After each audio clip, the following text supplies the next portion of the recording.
all you're hearing is your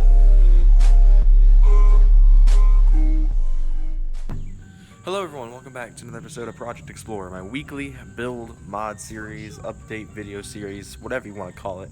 On this, my 2003 Explorer Sport Track, this has been my child basically for a year now, a little over a year. And today's video, episode 33 I want to say, I finally got track of my numbers, I've been keeping a good look at it, is a pretty big battle I've been battling around in my head lately. So, as you guys know, this is a street build, and I take it to shows, I take it to meets, mainly only one meet because it's the one that's local. I'm not allowed to drive down the interstate, so for multiple reasons. One, the engine's not in the greatest shape, so we don't know if it would survive a trip down the interstate, like, far. I mean, it would make a trip to Atlanta and back, no problem, but if we were to, like, say, take it to Florida, we don't know if it would survive that trip. And one of the wheel bearings is apparently going out. We already replaced the driver's side, but we haven't replaced the passenger side. That one's starting to act up a little bit, and now my power steering is acting up as well. But there'll be a different video on its own of just replacing all the fluids and stuff that we need to replace. But the battle in my head has been to do with not anything performance, with the headlights. So as you guys know, I bought these a few months ago. I apologize for how dirty it is. I haven't washed the truck recently since Friday night when we went to Boosted Mafia. I'll be washing again this Friday night for sure. But these are the standard halogen bulbs. This is a brand new, actually. When I bought these Eagle Motorsport headlights, I'll link the video here in the top right corner. Came with brand new headlight bulbs, and that was, you know, cool and stuff. This bulb is still the original that was in the blinker light from when I first got the truck. It's actually a clear light now, because the tint peeled off of it. The other bulb did the same thing on the other side. So the battle in my head has been, do I go with HIDs or LEDs? And I'm probably gonna go with LEDs personally, but I want to get what you guys think, because I'm not gonna do like super blue HIDs such as the 12,000K that Michael put on his Jeep. I want to do something kind of basic that won't get me pulled over all the time, basically. So I'm thinking I'll probably go LED, and then on the other side, same story with that bulb. A bit of peeling there. I'm going to turn on the headlights and show you how crappy these are, because this is one reason why I want to change them out. Because ever since I put these black headlights in, the reflection property is below par. When I'm coming home from Boosted Mafia, and as you guys saw in the cruise video on Sunday, or Monday, when I filmed it on Sunday night, my headlights were basically useless in the high beams. So what I'm going to do now is I'm going to go set my phone down on the bumper of the Kia over here, because that's what I've been using to stand my phone up when I'm out here filming, and I'll show you guys my headlights.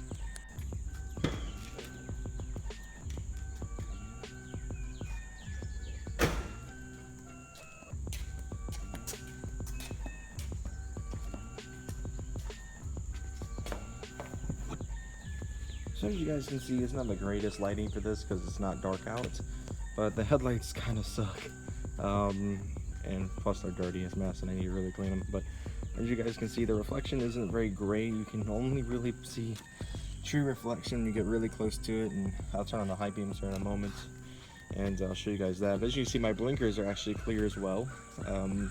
Like I said a minute ago, the tint peeled off, so my blinkers are clear. Except for right here. When you're looking right here, they're still yellow because of the little reflector there. So I'm going to turn on the high beams. Just going to pop the door open. I don't even know if they're on, but we can check. Apologize for the dinger in the background. So I think that is the high beams there. You see they're not much better than the standard low beams. So definitely going to look into those, the headlights, because I feel like driving around with these at night when you have black headlights is a nightmare. And I've had a lot of people tell me they would rather me tint these headlights than keep them this kind of smoked look. And as cool as that would be, it would be such a pain in the neck due to the way that my headlights are designed.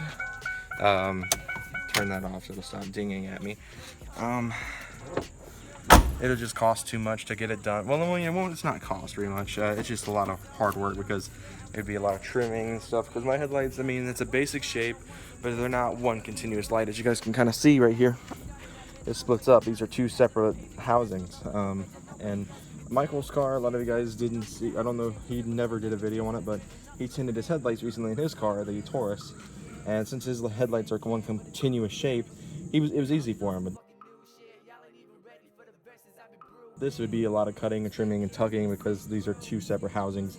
I'd probably wind up taking the lights out to do that job, but I really just like the look of these black lenses versus a full tinted black and it's more legal that way as well, which is really handy. But really, besides that, I haven't really decided what I'm going to do yet with that. So if you guys have any sort of suggestions, whether LEDs would be better or HIDs would be better, leave them in the comments, please, because I would love to get kind of an idea of what I want to go for. LEDs are a lot cheaper. An HID kit, which I would go for the 8,000K personally if I were getting HIDs, which is like an almost like aqua blue. It's like very light blue, more white than blue.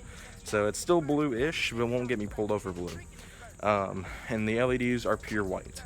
So really, it just comes down to like what I think would be better. The LEDs are $40 and the HIDs are $80 for my truck. Another big complaint, speaking of lights, is something my friends have been telling me to do on the back end, which is to add some LED bulbs to my taillights, which would be a pretty good idea because it's a simple job. Really, all you got to do to take these out, there's a couple screws hidden behind my tailgate here. Let's see if I can pop it just enough to these little tabs right here. You just pop those off and you get access to the taillights. If you want to go back and see how to remove taillights, and any sport track owners that want to remove taillights, check out episode, I want to say 13 of Project Explore, which is when I put these taillights in, and you guys can check that out. So one thing I'm going to do is probably do that. I'll probably buy LED bulbs for the taillights as well, because both of these bulbs were on the factory on the truck. They were on the old taillights as well, because when I bought these, it was literally just the entire housings. The bulbs were the same ones it always had. Same store on the other side as well.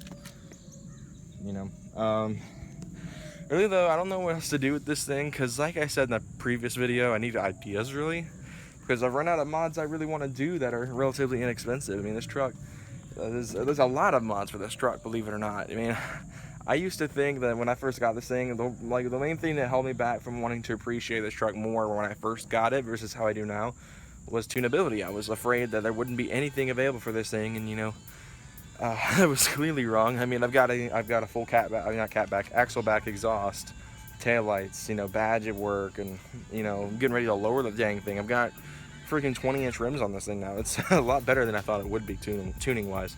There's a lot of options as well for performance upgrades. I've been looking into possibly upgrading my injectors. I mean, as you all know, I'm getting a cold air intake. I'm getting my valve cover gaskets replaced soon, so I can, you know, finally not have to worry about seeing oil everywhere. I mean, you guys probably saw it when I first opened the video because it's kind of on the ground now. So we're hoping we can get that situated soon, get a cold air intake put on the truck, try to upgrade the injectors if we can. I'm going to do a little bit of paint work underneath the hood as well, because when we do the valve cover gaskets, obviously the valve covers will be off.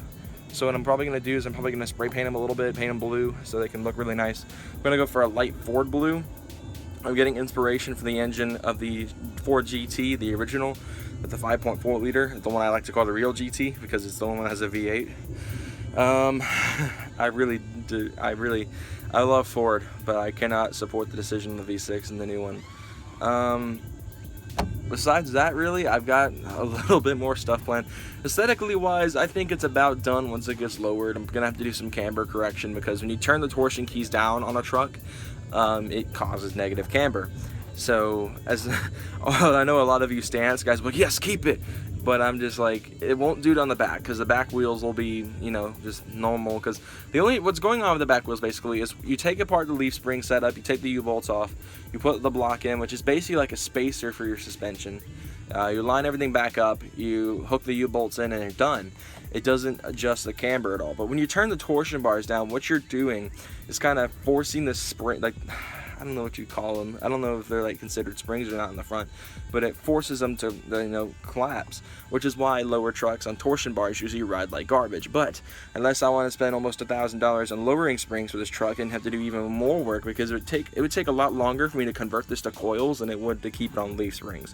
And due to it being a truck, and I still use it to haul stuff, I kind of need to keep it on leaf springs because they're more sturdy for trucks. I don't even think modern trucks run on leaf springs, because I know I know all second-gen sport tracks were still running these in 2011, which was the year they went out of production. So it's pretty crazy. And I know what you're saying, sport track people. Oh, they were the last model year was a 2010. What Ford did with that is they took it in the 2011 and sold it under the 2010 year. It was basically a 2010 that they sold in 2011. Yeah. But anyway, guys, the last things I got planned for this aesthetically is the HID lights and stuff, and LED lights, whatever works best, and getting that replaced, because it doesn't work at all, and it's really gross, and it doesn't fit well with the truck. I mean, I could tin it, but it would be a lot of work, and it's pretty simple to take out, so which is why I'm tempted to replace it all together. And obviously need to do some really hard cleaning because my windows are grimy. Without, well, all that said, guys, thank you guys so much for tuning into this episode of Project Explorer. I know it was a lot of stuff to swallow, but if you have any sort of suggestions, HIDs or LEDs, let me know in the comments, because I'd love to figure out what I need to do, what you guys think would look best on this thing. So yeah, thank you guys again so much for watching. See you guys soon.